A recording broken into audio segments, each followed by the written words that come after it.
I'm Angus Armstrong, Director of Macroeconomics at the National Institute for Economic and Social Research.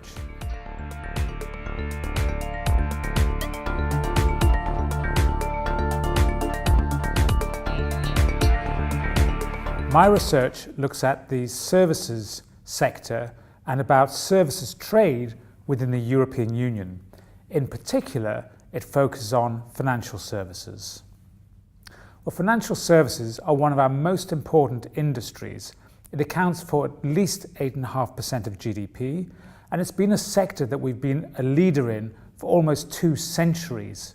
We do a large part of the Eurozone's transactions actually in the UK. So even though we don't use the euro, we end up doing a lot of the financial activity of the euro, which of course provides jobs and income for UK citizens. The Eurozone's financial infrastructure is available to countries within the European Economic Area, which of course includes the UK.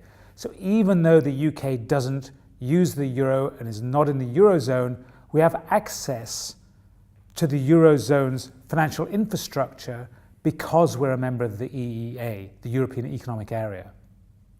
Based on our research, we point out that trading services is fundamentally different to trading goods. It requires establishing businesses in other countries and allowing other countries to establish businesses in our country.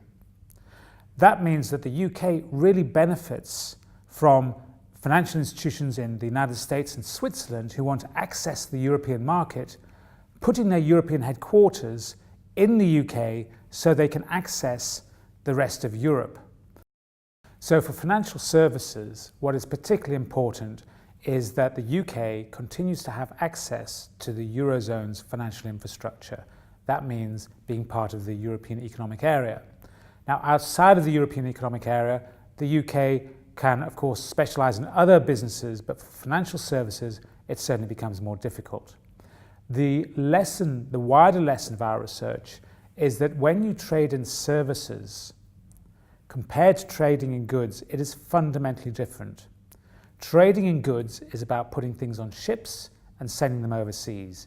Trading services requires the right to establish firms in foreign countries and allowing them to establish firms in your country. It also requires people to be able to move to work in those firms, but also to buy those services. So for our services trade, which is the vast majority of the UK economy, it's very important to be able to have access to allow these free movement of capital and free movement of labour, which of course means the European Union.